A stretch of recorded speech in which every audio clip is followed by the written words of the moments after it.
Hello.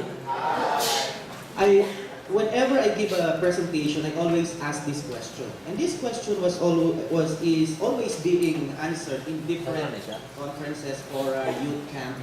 The question is like this: what is the sound of one hand clapping? Ano ang tunog ng isang kamay na pumapalakpak?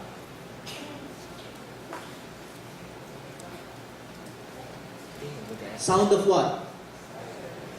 Sound of silence. Can you clap with one hand alone? Yes or no? No? Are you sure? Who can clap with two hands? And who can clap with one hand? That is tapping. Who can clap? Ayun. Can you show us? Yun. Can we do it all together? 1, 2, 3, go. 1, 2, 3, go. Again, 1, 2, 3, go. So what is the sound of one hand clapping? The same with two hands clapping. Because the sound of one hand clapping is the sound of partnership. Because you cannot clap with one hand alone. It is the sound of synergy. It is the sound of cooperation. And this is what I would like to do right now. For this 30-minute presentation, I'd like you to be my partner. Okay lang ba yun? Okay lang ba yun? Okay. Kung okay lang yun, may I ask everyone to please stand?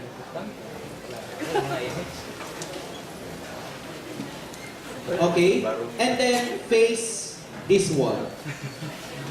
And reach out the person in front of you. Reach out the person in front of you. Please, approach the person in front of you. Okay? Arms down. When I say ambon, you know what's ambon in Tagalog? Ambon, ganito yung gagawin ninyo, ambon. Pag ulan, pag bagyo, 1, 2, 3, 1, 2, 3. Okay? Okay, again, ambon. Ulan.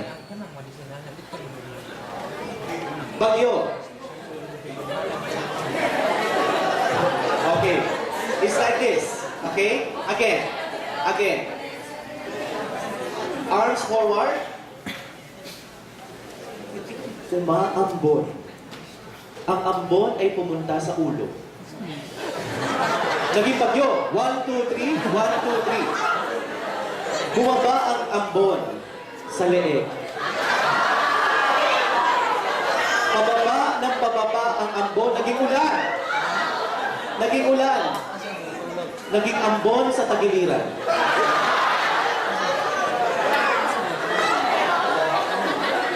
Lumakas ang ambon, naging bagyo. Pataas ng pataas ang ambon. Pataas ng pataas ang ambon. Napunta sa tenga. Lumakas ang bagyo sa balikat. Bagyo, 1, 2, 3, 1, 2, 3. Signal number 1. Signal number 2. Signal number 3. Naging super bagyo. About face.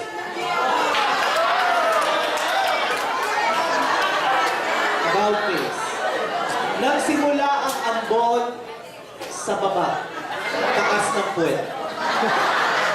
Ambon. Naging ulan. Bumagyo. Napunta ang bagyo sa tagiliran. Tumataas. Tumataas ang bagyo hanggang maging ambon na lang sa kilikili. Tumaas ng tumaas ang ambon papunta sa batok. Ambon papunta sa batok, papunta sa baba, chin. At umakyat ang ambon.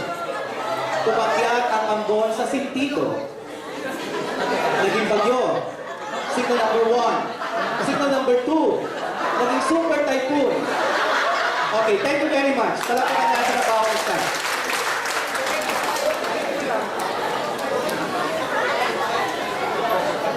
Let me share with you some claps.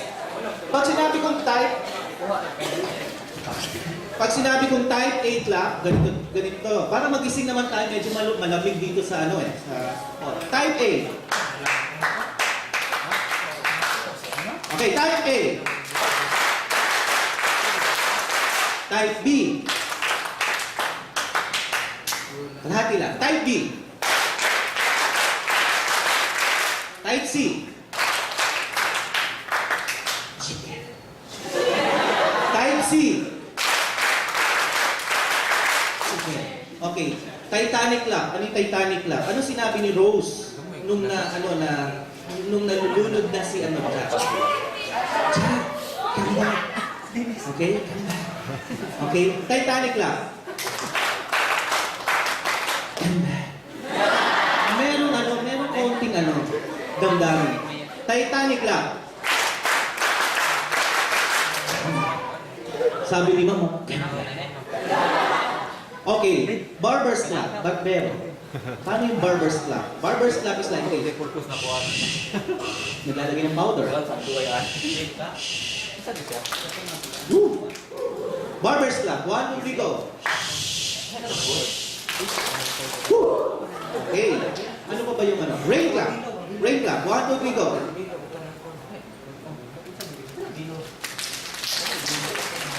And last but not the least, fireworks clap. What is fireworks clap? Fireworks clap is like this.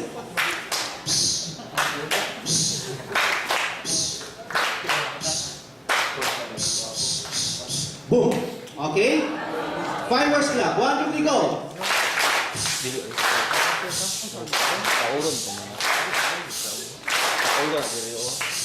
Boom. Okay, let's do it all together. Type A. Type B.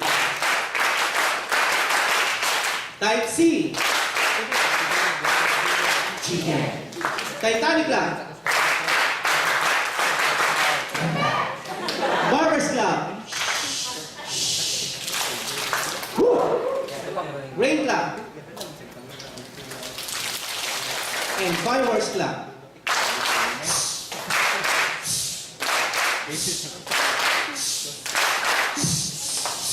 Okay, tapos na po yung talk ko. Salamat. Okay, my topic is the freedom to make others free. Okay, the freedom to make others free. And pero I change it a little bit of the freedom leading other people to be free. The freedom of leading other people to be free. And there are 7 essential characteristics of these youth leaders leading other people to be free. Free from what? I saw some of your comments outside. Free from teenage pregnancy, free from poverty, free from political manipulation, free from violence. Because these specific youth issues are really a big problem in terms of promoting, protecting, and preserving human rights. Naniniwala pa kayo na lahat kayo ay may karapatan? Yes. Ano ba ang pagkakaiba ng karapatan sa privilege? Sa pribilegyo? May pagkakaiba ba? Lahat tayo may karapatan. Yes or no? Yes. Lahat pa tayo may pribilegyo? Nagkakaiba-iba. Halimbawa, si ma'am ay ipinanganak, ang nanay niya ay si Prince William at saka si Kate. Si Sir naman, ang nanay niya si Aling Beba at si Mang Kanot. Okay? Sino mas may privilege sa kanilang dalawa? Si ma'am. Kasi nga, by virtue of status, by virtue of other things that will make that person a privileged one. Okay? For my 10 years of organizing youth leadership, youth leadership camps, conferences, I saw these 7 essential characteristics of young people. And these are not prescriptions, but these are just sharing that will make you leading other young people to be free. Whatever are your causes. Okay, women's right, education, right to education, right to life, RH bill. Okay? At marami pang iba. Next, please. Leadership to make other people free. A process of influencing the activities of an individual or group in efforts towards accomplishing goals as a society free from human rights abuses. You are influencing other people. You are not a leader if you cannot influence other people. Okay? Next. Do you know the difference between a boss and a leader? Who are boss here? Who are leaders here? Okay. The boss drives his men. The leaders inspires them. The boss depends on authority. I, me, myself. I, me, myself. The leader depends on goodwill. The boss evokes fear. Pag hindi mo ginawa ito, lagot ka sa akin. The leader radiates love. Next. The boss says, I, me, myself, mining business. That's mine, that's mine, that's mine. The leader says, we. The boss shows who is wrong. The leader shows what is wrong. The boss demands respect. The leader commands respect. So be a leader, not a boss. Who are leaders here? Bigyan nga natin ng type 8 lang ang mga leaders here. 1, 2, 3, go! Okay, next. So what is the first essential characteristic of a leader leading other people to make free? Next, please. The first characteristics, next, please. Isa pa, is passion. Vision without passion is an illusion. Where your heart is, there your treasure will be. There your treasure will be. Sabi ni Jesus Christ. Passion. How will you ignite passion? What is passion, by the way? Okay? Kung saan yung puso mo, kung ano yung gusto mong gawin, nandun ang passion mo. Halimbawa, meron akong kakilala na ang passion niya talaga mag-Facebook, mag-Facebook buong araw. Pero ang ginawa niya, paano yung status niya makakatulong to make others people free. Alam niyo yung ginawa niya, nag-status siya, nakakita siya ng mga batang lumalangoy, dala ang gamit, papuntang school.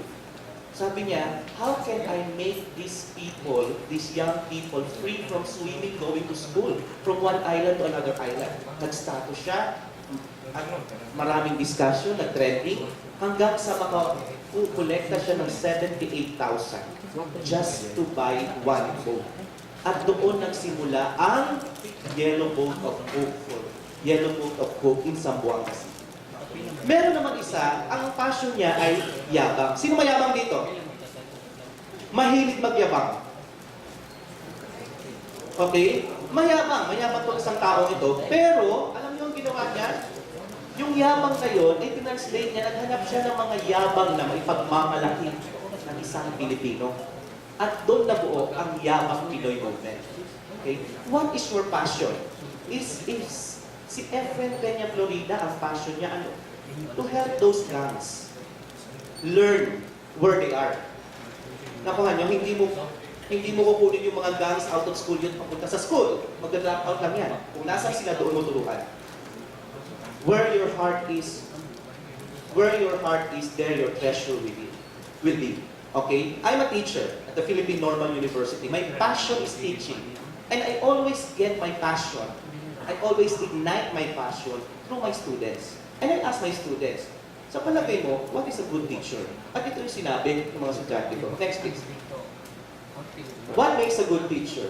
A good teacher is like an angel who is sent by the Father above. She is caring and watchful and she guides children to the right path. She watches her pupils grow to become good, gentle, and true. What makes a good teacher? Next, please. A good teacher is like a magician who can perform many tricks. She is witty and intelligent and she knows how to teach. She can make magic inside the classroom that can capture our attention. What makes a good teacher?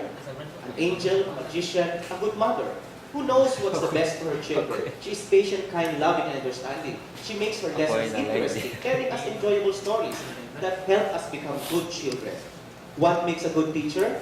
A good teacher is God's gift to children. She radiates truth, goodness, and love, so that children will follow her example. She prepares pupils to become good citizens, not only here on earth, but also in heaven. Thank God, there are many good teachers. Palakpakan naman natin yung mga teachers natin. It's like asking during the Miss Universe pageant, what is the essence of being a woman? Sabi ni Shushumita Sen, di ba? To bear a child. What is the essence of you being a leader? Okay? My essence of being a teacher, because my passion is teaching, are my students.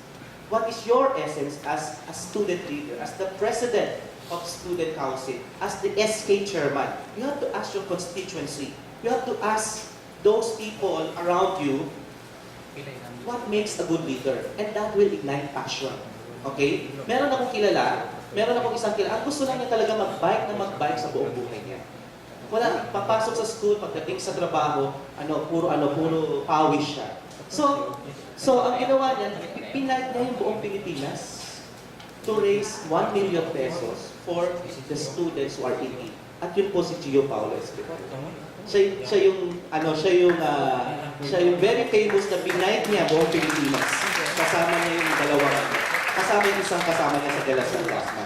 So passion, kung saan ang gusto mo, kung anong gusto mo mag-bike, mag-Facebook, music ba? Pero kung music, gusto mong kumanta, hindi naman masaya, yung nakikinig sa'yo, baka hindi yan yung passion mo. Okay? So, passion, you will ignite passion through your constituency. Next.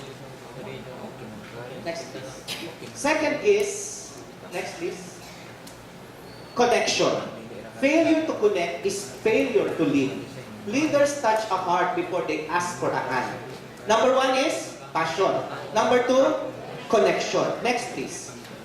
A leader connects with people.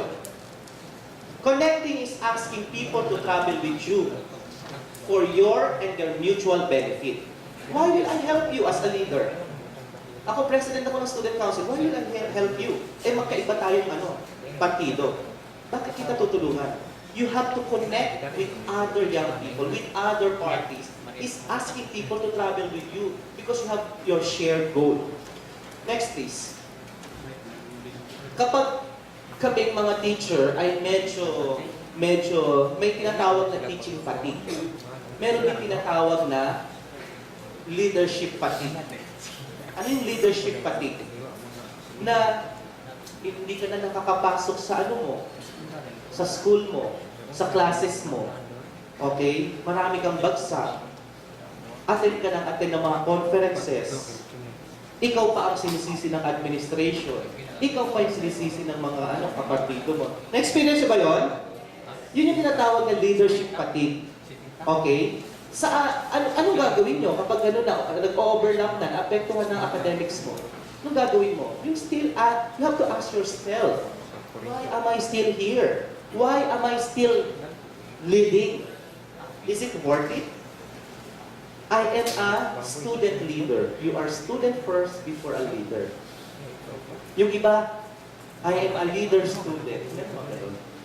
Nagsisimula na student leader. Yung ibang mga student leader, parang kinakarir yung pagiging leader. Nakakalimutan yung pagiging estudyante.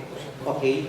Kapag may problemang ganon, ano ang parating yung isipin? Ano ang dapat yung gawin? Tanungin nyo, why are you still leading? Why am I still here? Ako bilang teacher, ang tanong ko sa sarili ko, why are you still teaching? Why am I still teaching? Next, please. I'm often overwhelmed, exhausted, frustrated, angered, unappreciated, overworked as a teacher. However, I'm still here, still teaching. Why? I'm often energized, excited, amazed, amused, and thus by my student and colleagues. Next. Occasionally, I'm thanked, appreciated, praised, listened to, validated by my student from my past and from my present. Whenever I begin to question just why am I still here, still teaching, still doing more and more with less and less, I'm still here because I still care for my students, who makes me laugh every day. I learn something new every day. I know I am making a difference. That's why I'm still teaching. So you ask, why are you still leading? Why are you still there kapag may fatigue? So number 1, passion. Number 2, connection. Next please. 9 steps in connecting with people. Don't take people for granted. Kahit kalaban mo sa politika yan. Possess a make a difference mindset. Math. Gagaling ko lang sa Bicol. May math camp kami. Make a difference mindset. Ano kaya ang pwedeng magawa niya sa akin? Hindi yun make a difference. Ano pwede kong magawa sa kanya? Make a different mindset every day. Parang pay it forward. Parating others. Okay? Initiate movement towards them. Look for common ground. Recognize and respect differences in personality. Na-experience nyo ba na meron kayong taong kasama sa klase ninyo o sa grupo ninyo, sa student council or sa SK, wala naman siyang ginagawang masama sa iyo, pero ang bigat-bigat ng loob sa kanya. Na-experience nyo ba yun? Na wala naman siyang ginagawa, pero parang pag dumating siya, anay, buwisit talaga, wala naman siyang ginagawa. Okay? Meron mga ganong klaseng tao eh. Recognize and respect differences in personality. Next. Find the key to others' lives. Baka puro ka na ng patrabaho, buhati mo yan, ganyan. Baka puro ka na ng patrabaho, hindi mo tinatanong, meron ba siya? Sino kaya siya? May problema kaya siya? Communicate from the heart, share common experiences, and once connected, move forward. Once connected, move forward. Ibig sabihin, kapag nag-drive na kayo, despite what happened for so many years, naging friend na kayo, naging maayos na kayo, once connected, you have one goal, move forward. Huwag nang balikan yung mga problema in the past. Next. Next, please. So, number 1 is passion. Number 2, connection. Number 3 is mission. Carrying on with your mission helps you achieve your ambition. Sabi ni Mother Teresa, find your Calcutta. Who is Mother Teresa? Nobel Peace Prize winner. They said the living saint, pero hindi na siya living ngayon, namatay na siya.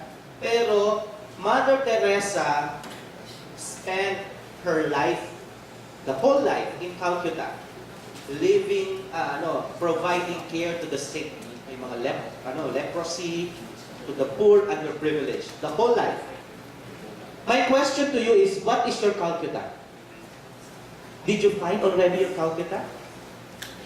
If Efren Peña-Florida, his Calcutta is the Cariton classroom. If Tito Tony Meloto, his Calcutta is Gawad Kalinga. If my Calcutta is teaching, what is your Calcutta? Di ba sabi nga ni si Ninoy Aquino, sabi niya, the Filipino is worth dying for. Sabi naman ni Cory, the Filipino is worth living for. For them, their Calcutta is in the Philippines. As early as now, yung iba high school dito, find your Calcutta. Where will I dedicate my life? To my girlfriend? To my boyfriend? Okay? This is very important. Next. A leader with a mission navigates for other people. Nakita nyo? Parating for other.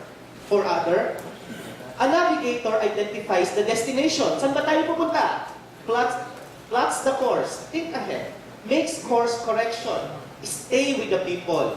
Yan yung parating sinasabi ni Tito Tony. Walang iwanan. Walang iwanan. Kahit anong mangyari. Anong nangyari sa Compostela Valley? Maraming namatay. Walang iwanan. Ano nangyari sa Sendong? Diyan sa Cagayan de Oro. Walang iwanan. Ang daming namatay. Alam niyo, ang daming namatay sa Cagayan de Oro, pero sila yung unang-unang nag-respond pumunta sa Compostela Valley. Bakit? Nung tinanong ni Jessica Soho, bakit? Kasi nung kami ay lugmok, nung kami ay marami rin namatay sa amin, unang-unang pumunta ang mga taga-Bukidnon, ang mga taga-Davao Oriental, ang mga taga-Compostela Valley. Stay with the people. Next. Next, please. I'd like to share with you a story regarding this mission. You know, I'm teaching at the Philippine Normal University. I graduated from the Philippine Normal University. I graduated from a public high school. Pero, throughout my high school life, and when I graduated cum laude.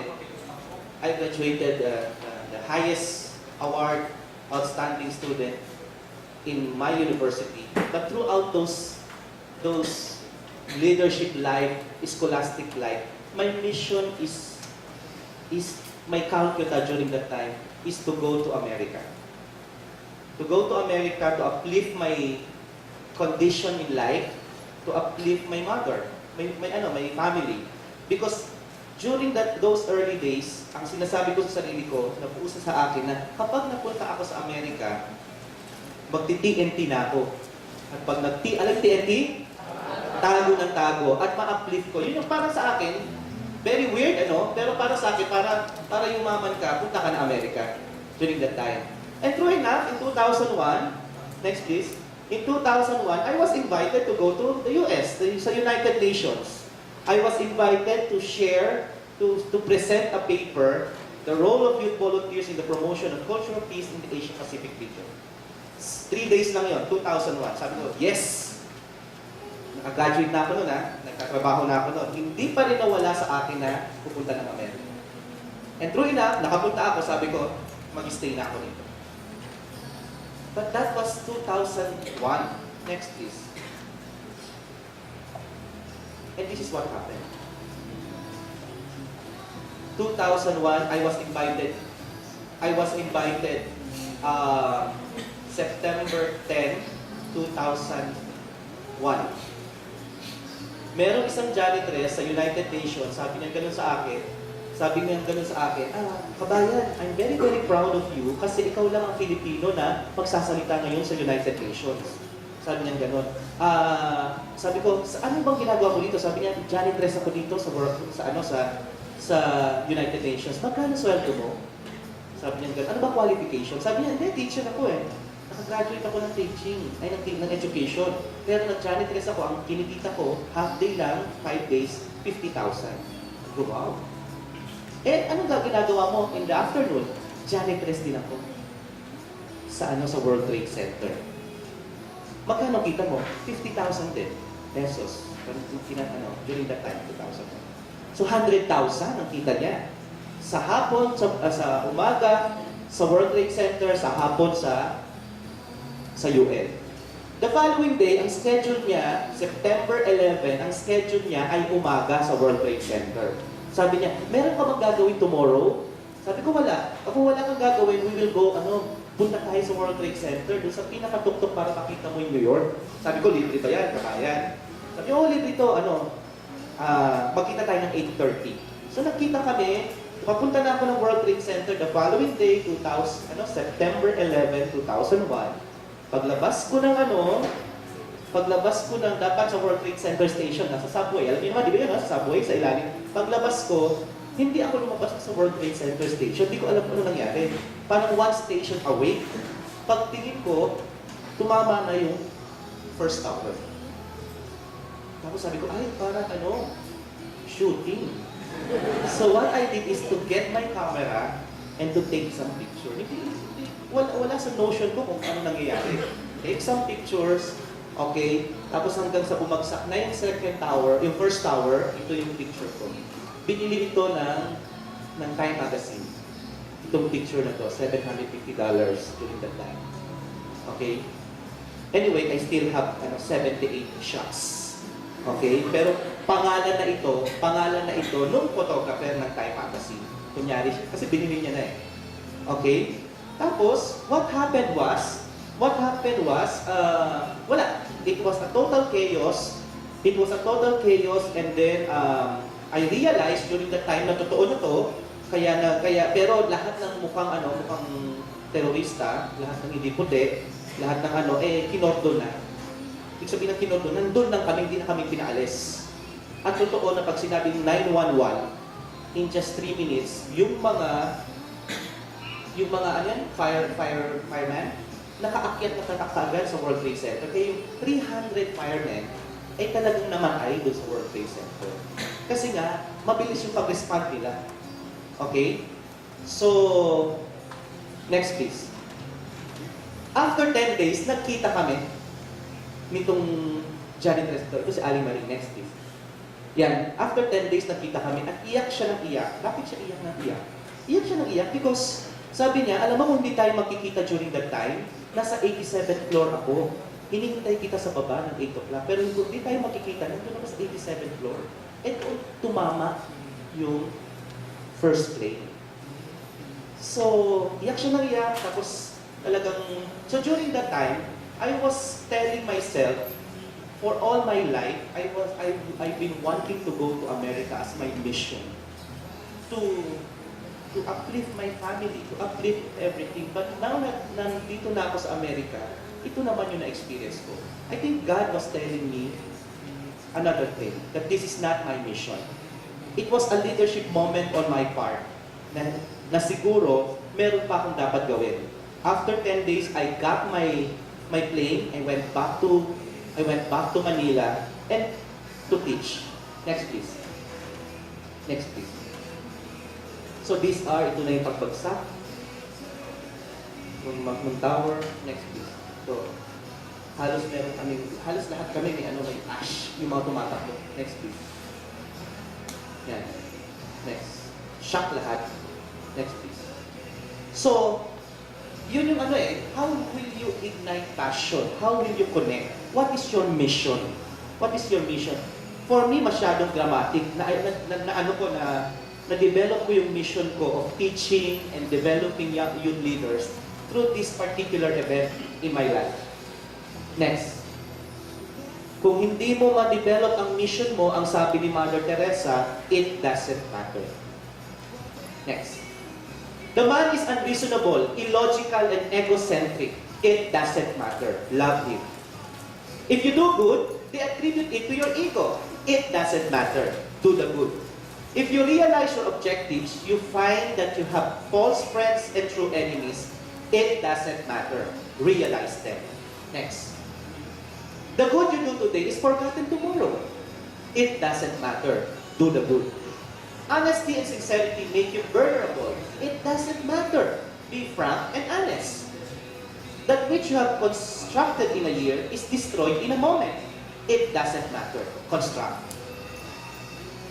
If you help the people, they resent it. Ay, namumuliti ka lang yan. It doesn't matter. Help them. You give the world the best of yourself and you find that you receive a kick.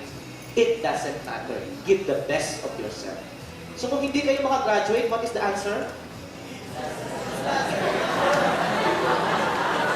It does matter. Okay? Okay? Next. So number 1 is passion. 7 essence of a youth leader in promoting human rights. Passion, connection, mission, and number 4 is vision. Success is measured by a vision achieved.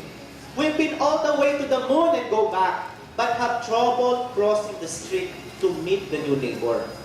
Punta kayo dito sa Dumaguete, punta kayo kung saan-saan, but you have trouble crossing the street to look at that person and say, are you okay? Are we with one vision? Are we caring for our environment or for the people around us? Next. Sabi nga dito, vision ito ng isang bata. Dear teacher, I am a survivor of a concentration camp. My eyes saw what no man should witness. Gas chambers built by learned engineers, children poisoned by educated physicians, infant killed by trained nurses, women and babies shot and burned by high school and college graduates. So I am suspicious of education. My request is to help your students become human. Your effort must never produce learned monster, skilled psychopath, educated each man. Reading, writing, arithmetic are important only if they serve to make our children more human. What you are doing as a student leader, kung yan ay, pageant ba yan? Kung yan ay basketball, kung yan ay mga leadership training, the most important sa isang project ay ito. These projects are important only if they serve to make our children, your constituencies, more human. Reading, arithmetic, writing are important only. What you are doing, kung ano bang project yan, importante yan if they serve to make your constituency more human. And that is the vision that you need to instill in your mind. You have the passion, you have the connection, you have the mission, and the vision. The vision is always for the others. For the others. Okay? Next. So number 1 is Passion, connection, vision, mission, and number 5 is multiplication. The essence of empowerment is the number. Leaders that don't only produce good followers, they produce good leaders. Kung kayo ay gagraduate at wala kayong na-train na second-line leader, wala kang kwenta. Kahit 10 outstanding student of the Philippines ka pa. Because the essence of leadership is multiplication. The essence of leadership is to produce number. The number to empower other people. Okay? Maraming magagandang organisasyon ang talagang awarded. Naging tayo, 10 outstanding youth organization.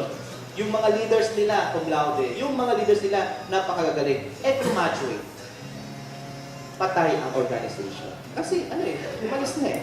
Hindi nakapag-train ng new leaders. Multiplication is important. If you're a leader, you have to generate leaders, not followers. Leaders don't only produce good followers, they produce good leaders. Francisco. Next. A leader multiply. Parang lang yan. Hindi naman kayo nanganganak, pero bakit kayo dumarami? A leader multiply. Reproduces other influencers. Awaken the reproducers in you. Intindihan nyo ba? You, as a leader, is a reproducer. Nagre-reproduce ka dapat. Not sexually. Pero, nagre-reproduce ka ng influencer. Because your task to make others free is to influence. But you have to produce influencer. Lead yourself well. Look continually for potential leaders.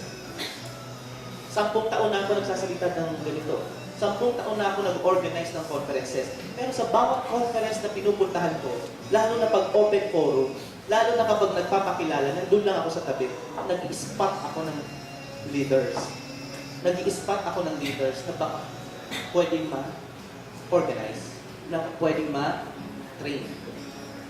Look continually for potential leaders. Put the team first. Commit yourself to developing leaders, not followers.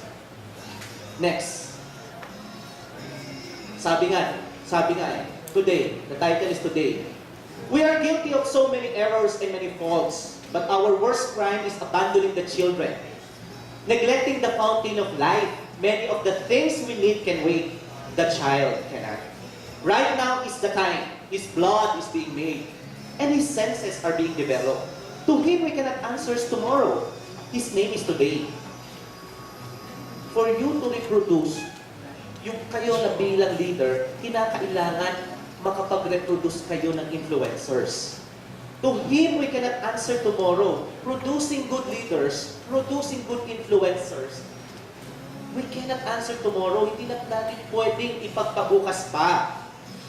His name is today. Ibig sabihin, pagbalik nyo sa inyong mga, kung saan-saan man yan, kung SK ka, maghanap ka na ng mga potential leaders na papalit sa'yo. Maghanap ka na magre-reproduce ng iyong goodwill. Remember, to him we cannot answer tomorrow. His name is today. Next. Passion, connection, mission, vision, multiplication, and number 6 is servanthood. It's not about asking what kind of service should I render as a leader. It's asking what kind of leadership should I exercise as a servant. Humility comes before honor. Pride comes before the fall. So, di ba alam niyo naman yun, servant leadership. Yun yung pagiging leader, not a boss. Yun yung pagiging makatao bilang isang leader. Next. Paano ka magiging makatao? Paano ka magiging compassionate na isang leader? Kailangan ma-develop mo yung value na empathy. What is empathy? Putting your shoes in the shoes of others. Ano yun? Putting yourself in the shoes of others. Empathy is like this. He prayed, it wasn't my religion. He ate, it wasn't what I ate. He spoke, it wasn't my language. He dressed, it wasn't what I wore. He took my hand, it wasn't the color of mine. But when he laughed, it was how I laughed. And when he cried, it was how I cried. Kapag may nalulunod ba dyan, tatanungin mo, ano ba yan? Iglesia ba yan? El Shaddai ba yan? Diyos Kuday ba yan? Ano ba yan? Anak pawis ba yan? Mukhang pawis? Amoy pawis? Hindi mo natatanungin yan kung ano ang kanyang relihiyon o political affiliation. Because we are a leader of compassion. We are a leader with empathy. But when he laughed, it was how I laughed. But when he cried, it was how I cried. Kapag may injustices, kapag may 26 na tao, 20 na bata ay pinatay sa US, we cried. Because we are one humanity. 1,000 ang namatay sa Bagyong Pablo. Anong ginawa ng United Nations? Humingi ng tulong sa lahat ng bansa. Nagpa-fundraise sila $65 million. Because we are one humanity. Empathy. Next. Next, please. So, just to review, passion, connection, vision, mission, multiplication, servanthood, and last but not the least, legacy. Pag alis mo sa school na yan, bilang isang student council officer, pag sinabing pangalan mo, halimbawa si sir, what's your name, sir? Jo ano? Jolene ano? Jolene Brando. Di ba si Sir Jolene Brando? Pag alis niya sa school, pag sinabing, ang dati naming president ng student council, si Jolene Brando, ay, magnanakaw yan, walang yan. Hayop yan! Okay. Anong legacy na iniwan mo pag alis? Oo nga, hindi pa nga niya nakukuha yung transcript of record niya kasi pag nanakaw niya, walang ginawa.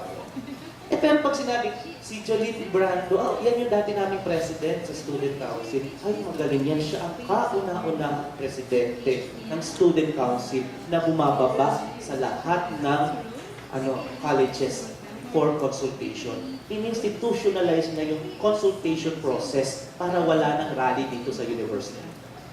Anong legacy ang gusto mo? Okay? Success without a successor is not a success. What will be your legacy? Diba? What will be your legacy? Yan yung SK chairman namin, yan yung maraming nagpapabasketball lang. Walang ginawa, pabasketball dito, sayang lang yung pera. What will be your legacy? We've cleaned up the air but polluted the soul. We've split the atom but not our prejudice. We've learned to rush but not to wait.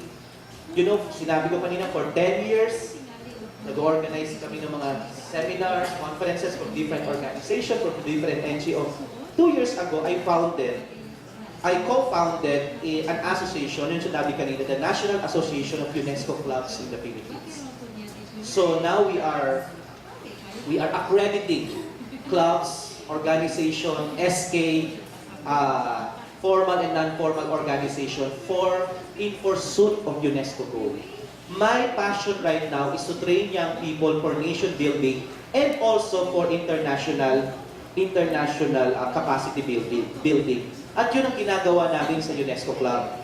At later on, if you are interested to become an accredited member, your club, just approach me or we will share with you some brochure. That's the legacy that I want to share in this life. That's the legacy that I would like to be placed here on earth as my contribution to nation building. And finally, I'd like to share this one last story. Meron pa pala. Legacy of a leader is integrity. Has integrity with people, adherence to moral and ethical principles, soundness of moral character, and honesty. Integrity is an inside job. Naniniwala ba kayo dito? Kasi di mo pwede sabihin, may integridad ako. Sabi mo yan. But integrity is an inside job, not determined by circumstances, not based on credential, not to be confused with reputation. Next.